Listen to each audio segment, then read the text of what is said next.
In the afterlife, you relive your life, but this time with the events reshuffled into a new order. All the moments that share a quality are grouped together. You spend 2 months driving the street in front of your house, 7 months of sex. You sleep for 30 years without opening your eyes. For 5 months straight, you flip through magazines while sitting on a toilet. You take all your pain at once, all 27 intense hours of it. Bones break, cars crash, babies are born. Once you make it through, it's agony-free for the rest of your afterlife. But that doesn't always mean it's pleasant. You spend 6 days clipping your nails, 15 months looking for lost items, 18 months waiting in line, 2 years of boredom, staring out a bus window, sitting in an airport terminal, 1 year reading books, your eyes hurt and you itch because you can't take a shower until it's time to take your marathon 200-day shower. 2 weeks wondering what happens when you die. 1 minute realizing your body is falling. 77 hours of confusion. 1 hour realizing you've forgotten someone's name. 3 weeks realizing you are wrong.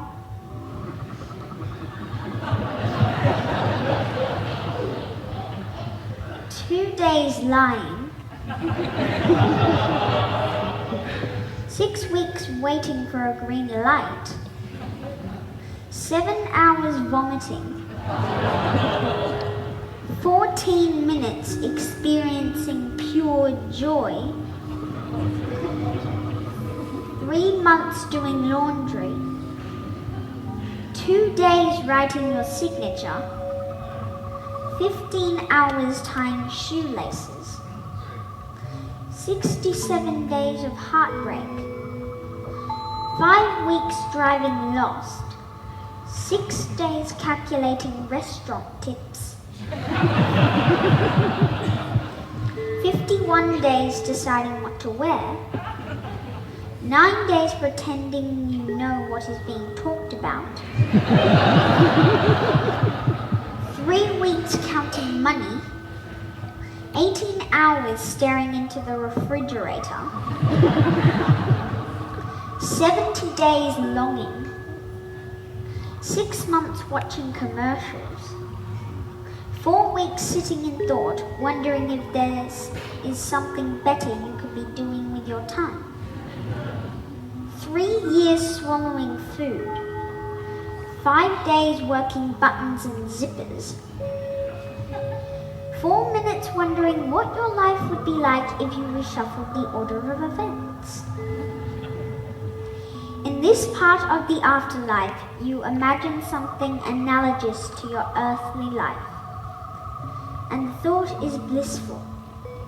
A life where the episodes are split into tiny swallowable pieces, where moments do not endure, where one experiences the joy of jumping from one event to the next, like a child hopping from spot to spot on the burning sand.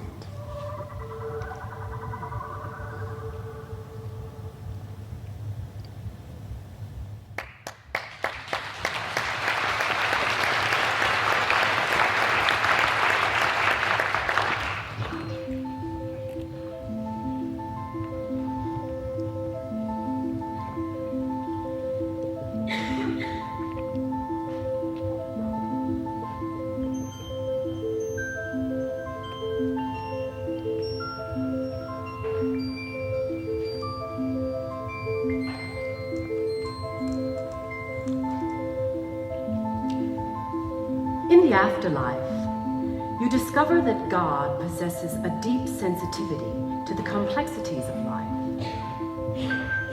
She admits to you that she had submitted to peer pressure when she structured her universe like all the other gods had, with a binary categorization of people into good and evil. But it didn't take long for her to realize that her humans could be good in many ways and simultaneously corrupt and mean-spirited in others. How was she to arbitrate who goes to heaven and who to hell? Might not it be possible, she considered, that a man could be an embezzler and still give to charitable causes? Might not a woman be an adulteress and yet bring pleasure and security to two men's lives? Might not a child unwittingly divulge secrets that splinter a family? Dividing the population into two categories, good and bad, seemed like a more reasonable task when she was younger, but with experience, these decisions became more difficult. She composed complex formulas to weigh hundreds of factors and ran computer programs that rolled out long strips of paper with eternal decisions. But her sensitivities quickly revolted at this automation, and when the computer generated a decision she disagreed with, she took this as her opportunity to kick out the plug in rage. That afternoon, she listened to the grievances of the dead from two warring nations. Both sides had suffered. Both sides had legitimate grievances.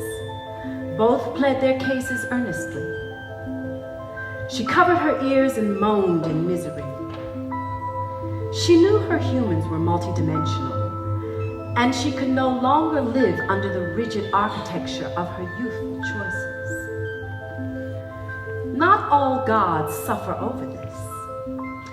We can consider ourselves lucky that in death, we answer to a god with deep sensitivity to the Byzantine hearts of her creations.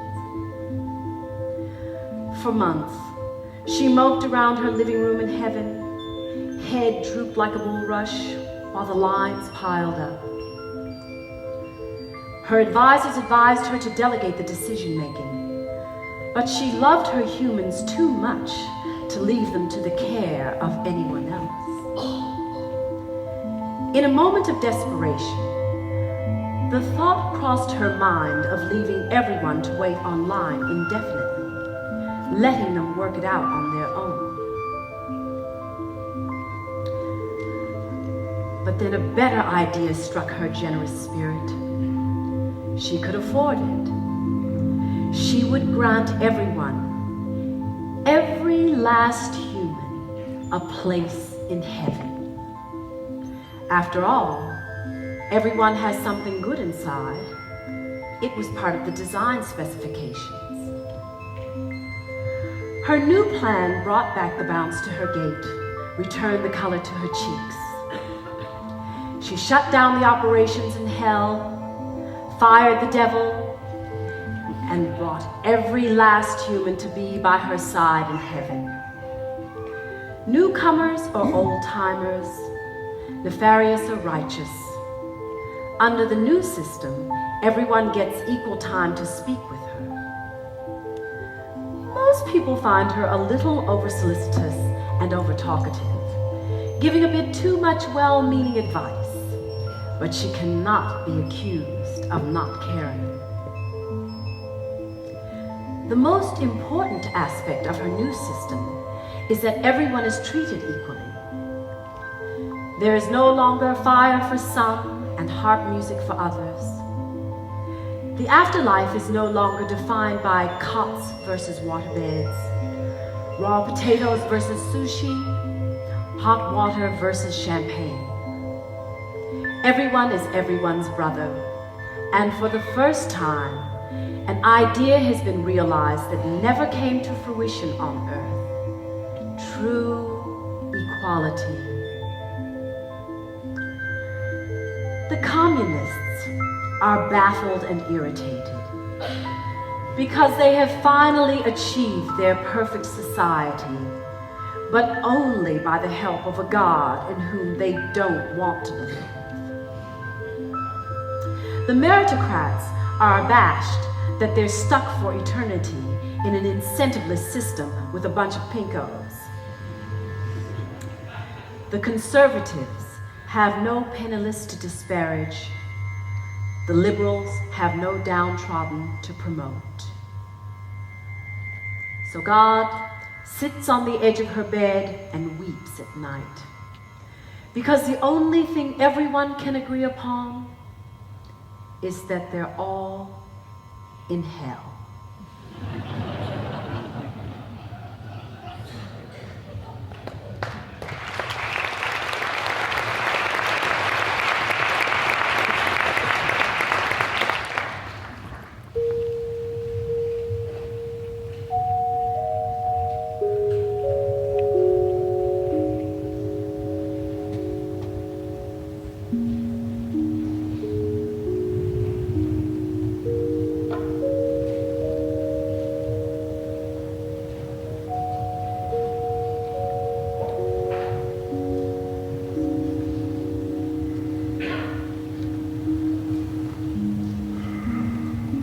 When you die, you feel as though there was some subtle change, but everything looks approximately the same. You get up and brush your teeth.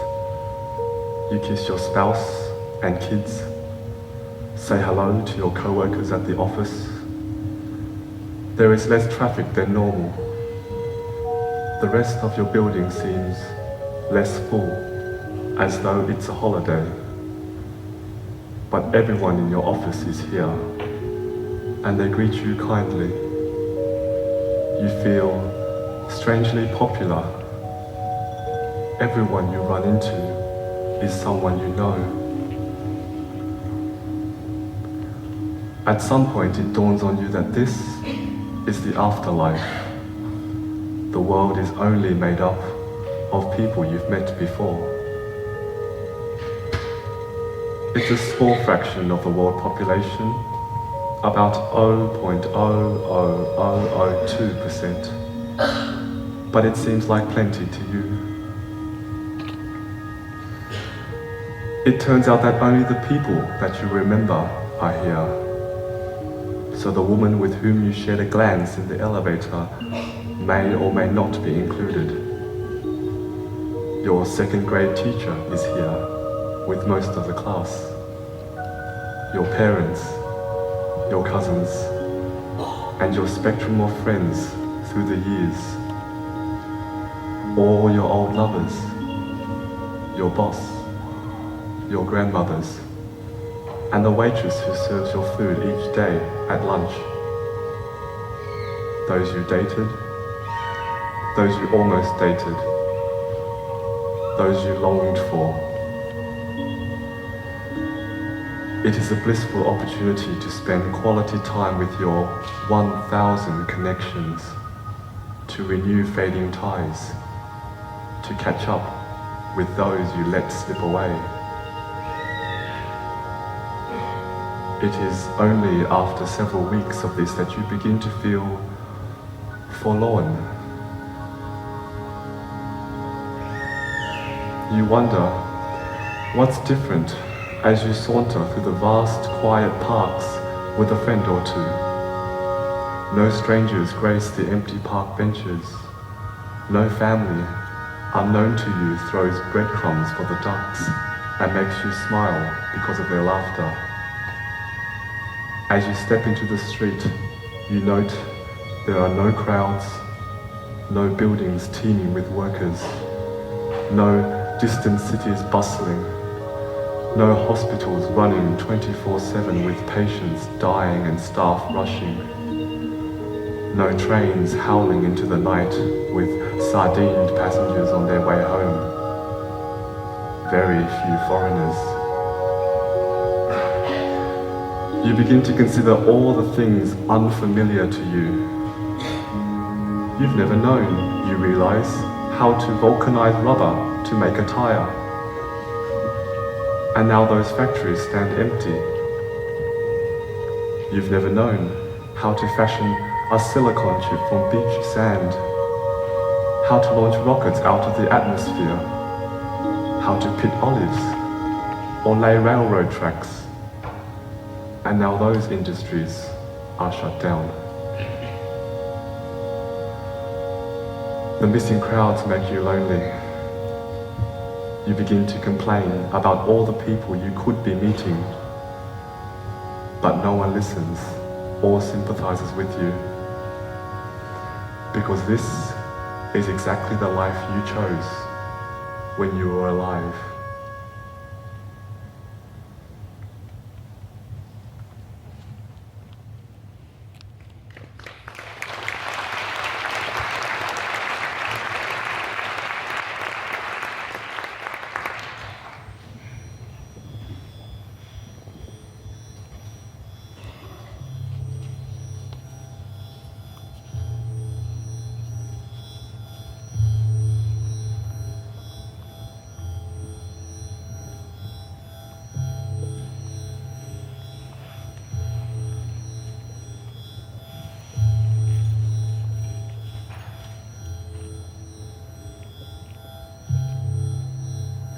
In the afterlife, you are treated to a generous opportunity.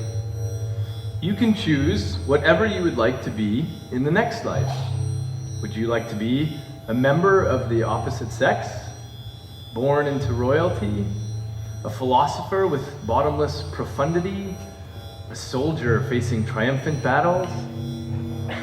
But perhaps you have just returned here from a hard life. Perhaps you were tortured by the enormity of the decisions and responsibilities that surrounded you, and now there's only one thing you yearn for: simplicity. That's permissible. So for the next round, you choose to be a horse. You covet the bliss of that simple life, afternoons of grazing in grassy fields, the handsome angles of your skeleton, the prominence of your muscles, the peace of the slow flicking tail, or the steam rifling through your nostrils as you lope across snow-blanketed plains. You announce your decision. Incantations are muttered, a wand is waved, and your body begins to metamorphose into a horse. Your muscles start to bulge. A mat of strong hair erupts to cover you like a comfortable blanket in winter.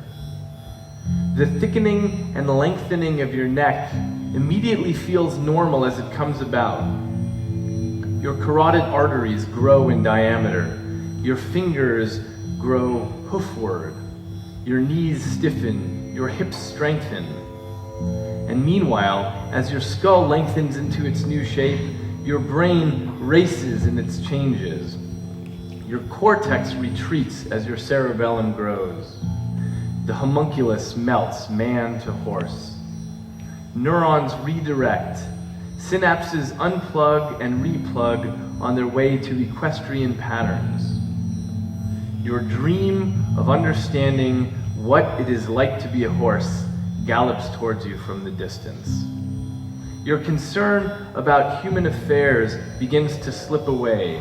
Your cynicism about human behavior melts, and even your human way of thinking begins to drift away from you. Suddenly, for just a moment, you become aware of the problem that you overlooked. The more you become a horse, the more you forget the original wish. You forget what it was like to be a human, wondering what it was like to be a horse. This moment of lucidity does not last long, but it serves as the punishment for your sins, a Promethean entrails-pecking moment, crouching, half horse, half man, with the knowledge that you cannot appreciate the destination without knowing the starting point. You cannot revel in the simplicity unless you remember the alternatives. And that's not the worst of your revelation. You realize that the next time you return here, with your thick horse brain, you won't have the capacity to ask to become a human again. You won't understand what a human is. Your choice to slide down the intelligence ladder is irreversible. And just before you lose your final human faculties, you painfully ponder, what magnificent extraterrestrial creature, enthralled with the idea of finding a simpler life, chose in the last round to become a human?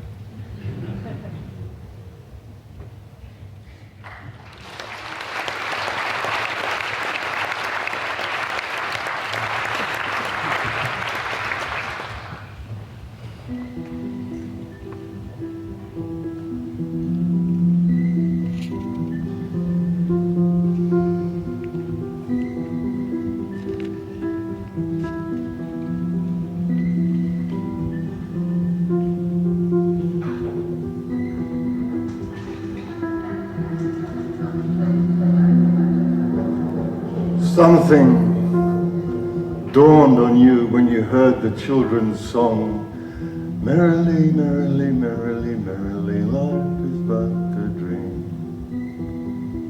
You began to suspect that you were perhaps a butterfly dreaming it was a human, or worse yet, a brain in a jar dreaming it was experiencing sights and sounds and smells and tastes, all of them but dream stuff.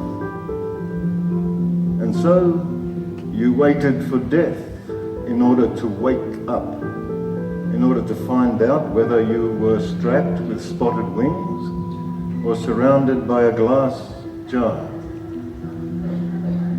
But it turns out you missed the mark. It is not life that is a dream. It is death that is a dream. Stranger still, it is not your dream. It is someone else's. You now recall that your dreams always had background characters.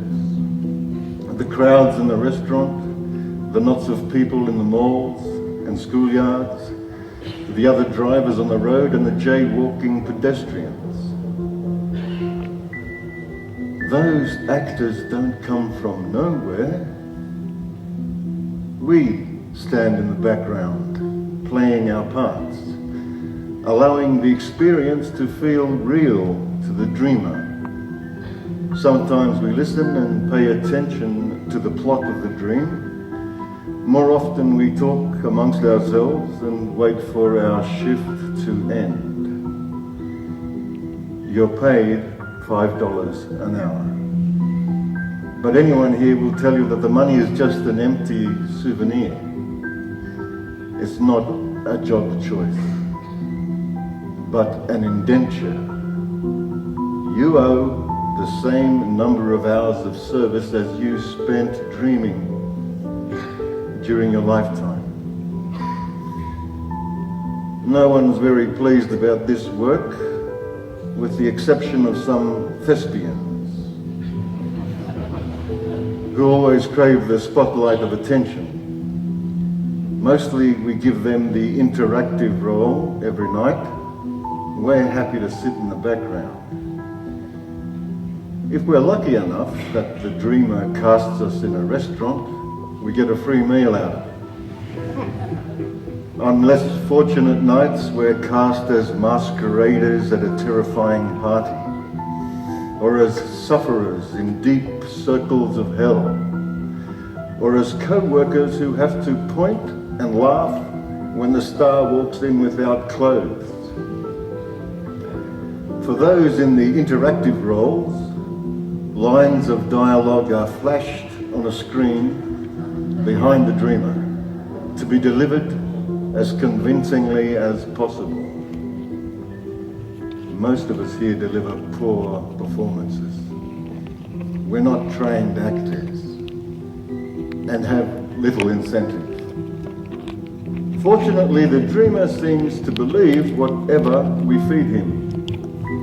Even if we don't look like the person in question, the dreamer is convinced that we are who they think we are, and are only mildly confused, even when we cast different genders in the role. Once, a long time ago, the dreamcasts went on strike. And for 3 days, everyone on Earth had dreams of wandering empty houses, threading through deserted streets. Interpreting this as a grim omen, several people jumped to their deaths. When they showed up as new inductees in the Dreamcast, their piteous stories brought forth the tears of sympathy from the others, who abandoned the strike immediately. Perhaps this doesn't seem to you like the afterlife is much of a punishment, but I haven't told you the worst part yet. In the mornings, when we're done with our nighttime haunts in other people's skulls, we fall into restless slumbers of our own. And who do you think populates our dreams? Those who have finished their sentences here and pass from this world. We forever live in the dreams of the next generation. The man to your left hypothesizes that everything is cyclical, such that we'll eventually be back on Earth. He claims it's a time-sharing plan devised by some efficient deity, such that we're not all populating the Earth at the same time. What's the problem with this? There is a woman in my dreams that I see every night, but I can never catch up with her, passing as we do into our next world.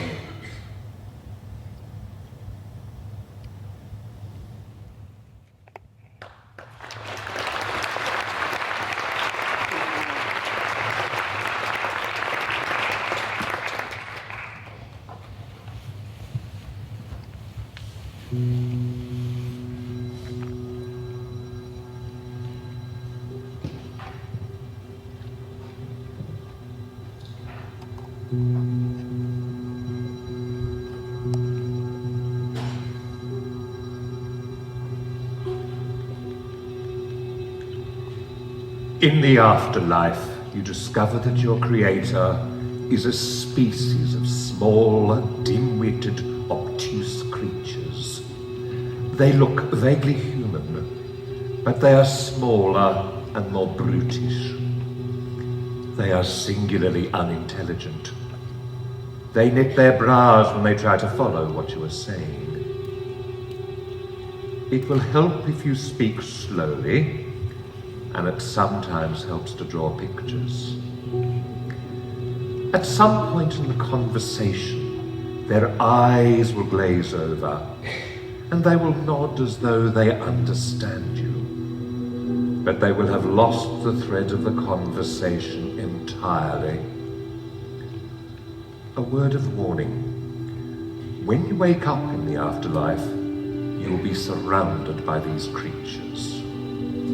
They will be pushing and shoving in around you, rubbernecking, howling to get a look at you, and they'll be questioning you with the same thing. Do you have answer? Do you have answer? Don't be frightened. These creatures are sensitive and innocuous. You will probably ask them what they're talking about.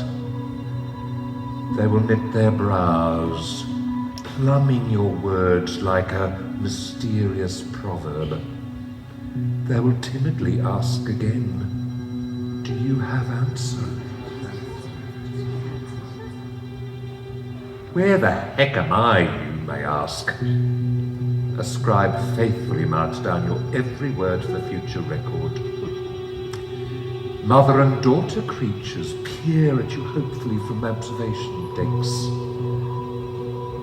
To understand where you are, it will help to have some background. At some point in the development of their society, these creatures began to wonder, why are they here? What is the purpose of their existence? These turned out to be very difficult questions to answer. So difficult, in fact, that rather than attacking the questions directly, it was theorized that it might be easier to build machines devoted to finding the answers. So they invested the labor of tens of generations to construct self-organizing computational machines. We are the machines. This seemed a clever strategy to the elders of their community. However, they overlooked a problem. To build a machine smarter than yourself, it has to be more complex than you. And then the ability to understand the machine begins to slip away. When you, the machine, wears out and stops functioning, the software is re-uploaded into their repair shop so they can probe it. This is where you awaken. And when you awaken, they crowd around you to learn one thing.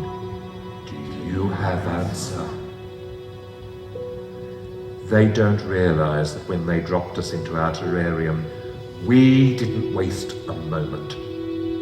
We launched into building societies, roads, novels, catapults, telescopes, rifles, and every variety of our own machines.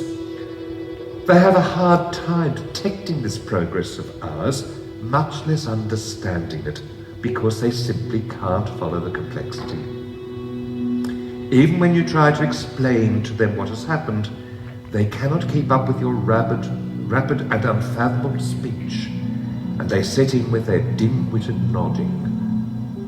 It makes them sad. And the smarter ones among these creatures can sometimes be seen weeping in the corners because they know their project has failed. They believe we have deduced the answer, but are too advanced to communicate it at their level. They don't guess that we have no answers for them. They don't guess that our main priority is to answer those questions for ourselves. They don't guess that we are ourselves unable, and so we build machines of increasing sophistication to address our own mysteries. You try to explain this to the creatures, but it is fruitless. Not only because they don't understand you, but also because you realize how little you understand about our machines.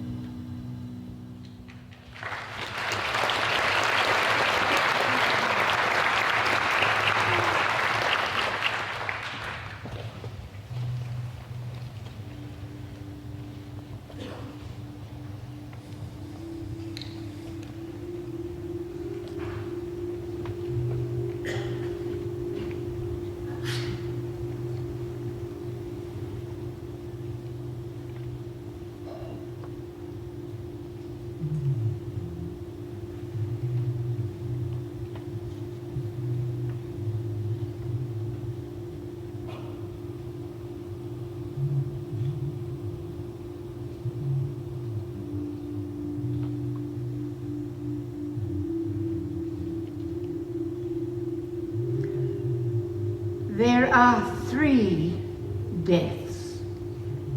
The first is when the body ceases to function. The second is when the body is consigned to the grave. The third is that moment, sometime in the future, when your name is spoken for the last time. So, you wait in this lobby until the third death. There are long tables with coffee, tea, and biscuits. You can help yourself. There are people here from all around the world, and you can try to strike up a conversation with whomever you'd like. Just be aware that your conversation may be interrupted at any moment by the callers, who call out your conversation's partner's name to indicate that there will never again be another remembrance of him by anyone on the earth. Your partner slumps out, face like a shattered and re-glued plate, saddened, even though he's kindly told by the callers that he's off to a better place. No one knows where that better place is or what it offers, because no one exiting through that door has returned to tell us. Tragically, many people leave just as their loved ones arrive, since the loved ones were the only ones doing the remembering. We all wag our heads at that typical timing. The whole place looks like an infinite airport waiting area. But the company is terrific. There are many famous people from history books here. If you get bored, you can strike out in any given direction, past aisles and aisles of seats. After many days of walking, you'll start to notice that people look different, and you'll hear the tones of foreign languages. People congregate amongst their own kind. And what one sees is the spontaneous emergence of territories that mirrors the way they were set up on the surface of the planet. No one sleeps here, even though they mostly wish they could. The place is evenly lit by fluorescent lights. Not everyone is sad when the callers shout out their names, when they call as though announcing the next flight departure. On the contrary, some people beg and plead when the callers enter. They prostrate themselves at the callers' feet as the next names are read out. These are generally the folks who've been here a long time, too long. And especially those who are remembered for unfair reasons. For example, take the farmer over there who drowned in a small river 200 years ago. Now his farm is the site of a small college, and the tour guides each week tell his story. So he's stuck, and he's miserable. For the more his story is told, the more the details drift. He is utterly alienated from his name. It is no longer identical with him, but continues to bind.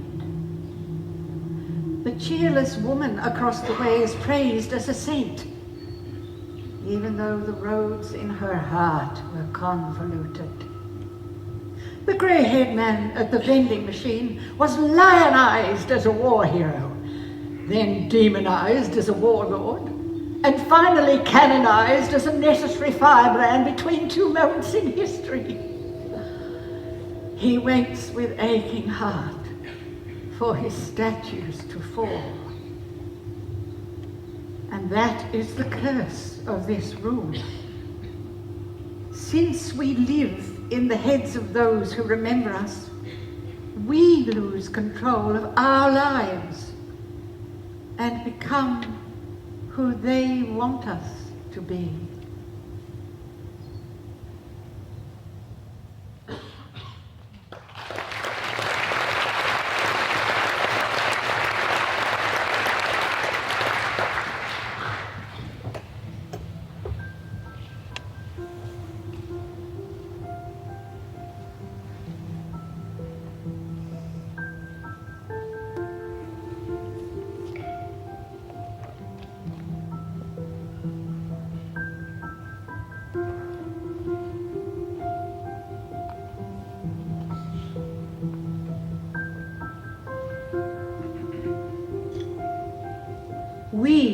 are the product of large beings that camp out on asteroids and call themselves collectors. The collectors run billions of experiments on the timescales of universes, subtly tuning the galaxy parameters this way and that, making banks bigger and lesser, dialing fundamental physical constants a hair's breadth at a time. They are continually sharpening pencils and squinting into telescopes. When they have solved the problem that was formerly mysterious to them, they destroy that universe and recycle the materials into their next experiment. Our life on Earth represents an experiment in which they are trying to figure out what makes people stick together. Why do some relationships work well while others fail? This is completely mysterious to them. Their theoreticians could not immediately see a pattern to it. So they proposed this problem as an interesting question to explore. And so, our universe was born. The collectors construct lives of parametric experiments, men and women who adhere well, but are shut past one another too briefly, brushing past in a library, passing on the step of a city bus, wondering just for a moment. And the collectors need to understand what men and women do about the momentum of their individual life plans, when, in the rush and glare of the masses, they are put together as they move in opposite directions. Can they turn the momentum of choices and plans? The collectors sharpen the pencils against their asteroids and make careful study. They research men and women who are not naturally adherent, but held together by circumstance. They research those pressed together by obligation, those who learn to be happy by forcing adhesion, those who cannot live without adhesion, and those who fight it, those who don't need it, and those who sabotage it, and those who find adhesion with whom they least expect it. When you die, you are brought before a panel of collectors. They debrief you and struggle to understand your motivations. Why did you decide to break off this relationship? What did you appreciate about that relationship? What was wrong with so-and-so who seemed to have everything that you wanted? After trying and failing to understand you, they send you back to see if another round of experimentation makes it any clearer to them. It is for this reason only that our universe still exists. The collectors are past the deadline and over budget, but they are having a hard time bringing the study to a conclusion. They are mesmerized. The brightest among them cannot quantify it.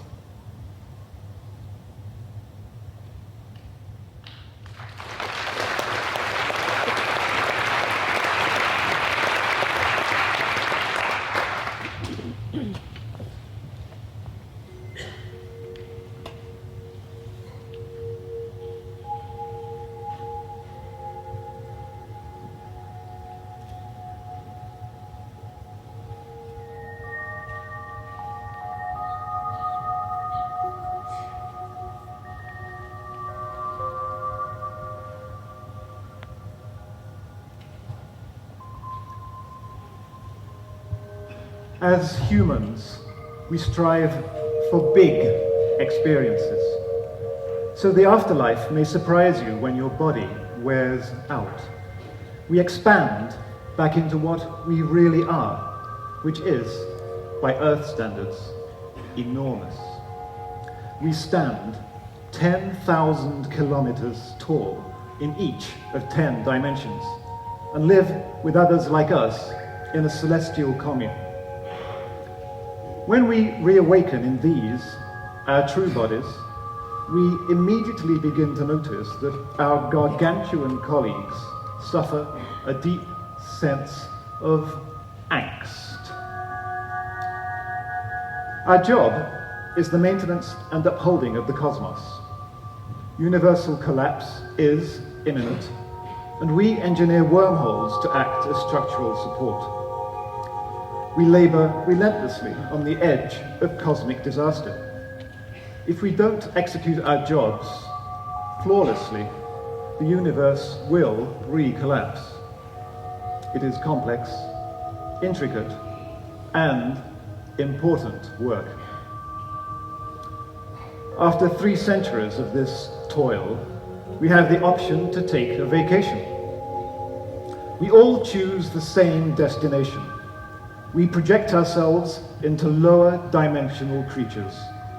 We project ourselves into the tiny, delicate, 3-dimensional bodies that we call humans.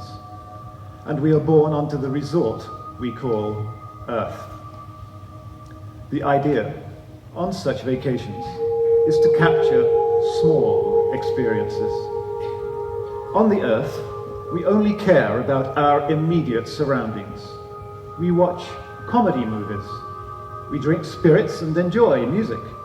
We form relationships, fight, break up, and start again. When we're in a human body, we don't care about universal collapse. Instead, we care only about a meeting of the eyes, a glimpse of bare flesh, the caressing tones of a loved voice, joy, love, light, the orientation of a houseplant, the shade of a paint stroke, the arrangement of hair. Those are good vacations that we take on Earth, replete with our little dramas and fusses. The mental break is unspeakably precious to us. And when we're forced to leave by the wearing out of those delicate little bodies, it is not uncommon to see us lying prostrate in the breeze of the solar winds, tools in hand, looking out into the cosmos, wet-eyed, searching for meaninglessness.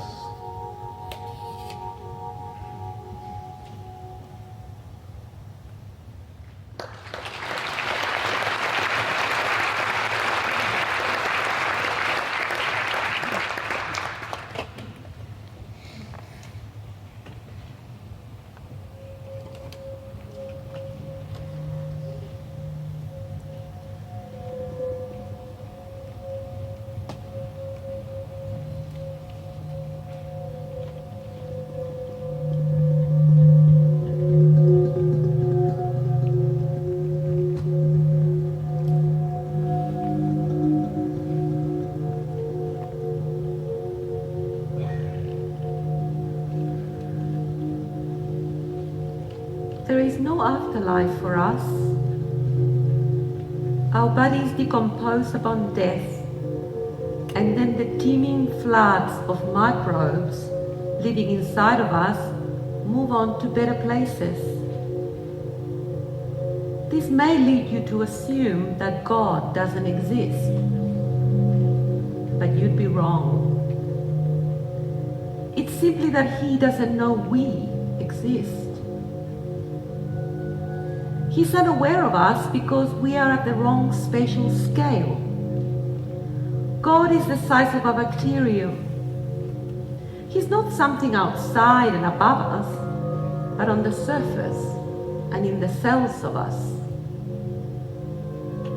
God created life in His own image. His congregations are the microbes. The chronic warfare over host territory, the politics of symbiosis and infection, the ascendancy of strains. This is the chessboard of God, where good clashes with evil on the battleground of surface proteins and immunity and resistance. Our presence in this picture is something of an anomaly. Since we, the backgrounds upon which they live, don't harm the life patterns of the microbes, we are unnoticed. We are neither selected out by evolution nor captured in the macrodiaphic radar. God and his microbial constituents are unaware of the rich social life that we have developed, of our cities, circuses, and wars. They are as unaware of our level of interaction as we are of theirs. Even while we genuflect and pray, it is only the microbes who are in the running for eternal punishment or reward. Our death is unnoteworthy and unobserved by the microbes, who merely redistribute onto different food sources. So although we suppose ourselves the apex of evolution, we are merely the nutritional substrate. But don't despair. We have great, albeit invisible, power to change the course of their world. Imagine you choose to eat at a particular restaurant, where you unwittingly pass a microbe from your fingers to the salt shaker to the next person sitting at the table, who happens to board an international flight and transport the microbe to Chile. To the microbes who have lost a family member, these are the mystifying and often cruel ways in which the universe works. They look to God for answers. God attributes these events to statistical fluctuations, over which he has no control and no understanding.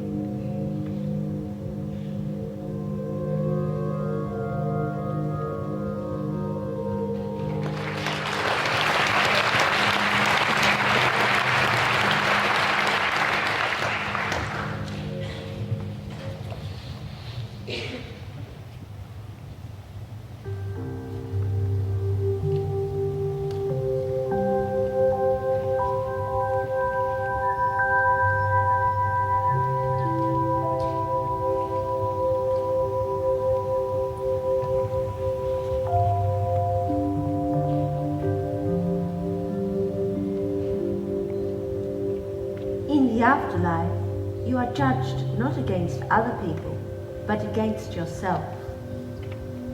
You are judged against what you could have been. So the afterworld is much like the present world, but it now includes all the yous that could have been. In an elevator, you might meet more successful versions of yourself. Perhaps the you that chose to leave your hometown 3 years earlier, or the you who happened to board an aeroplane next to a company president who then hired you. As you meet these yous, you experience a pride like the kind you feel for a successful cousin. The accomplishments don't directly belong to you, but it somehow feels close. But soon you fall victim to intimidation. These yous are not really you. They are better than you. They made smarter choices, worked harder, invested the extra effort pushing on a closed door that eventually broke open for them and allowed their lives to splash out into colourful new directions. Such success cannot be explained away by a better genetic hand. Instead, they played your cards better. In their parallel lives, they made better decisions, avoided moral lapses, did not give up on love so easily. They worked harder than you did to correct their mistakes and apologized more often. Eventually, you cannot stand hanging around these better yous. You discover you've never felt more competitive with anyone in your life. You try to mingle with the lesser yous, but it doesn't make you feel better. In truth, you have little sympathy for these less significant yous, and more than a little haughtiness about their indolence. If you had quit watching TV and got off the couch, you wouldn't be in this situation, you tell them, when you bother to interact with them at all. But the better yous are always in your face in the afterlife. In the bookstore, you'll see one of them arm in arm with the affectionate man that you let slip away. Another you is browsing the shelves, running her fingers over the book she actually finished writing. And look at this one, jogging past outside. She's got a much better body than you, thanks to a consistency at the gym that you never kept up. Eventually, you sink into a defensive posture, seeking reasons why you would not want to be so well behaved and virtuous in any case. You grudgingly befriend some of your lesser yous and go drinking with them. Even at the bar, you see the better yous buying rounds for their friends, celebrating their latest good choice. And thus, your punishment is cleverly and automatically regulated in the afterlife. The further you fall short of your potential, the more of these annoying selves you are forced to deal with.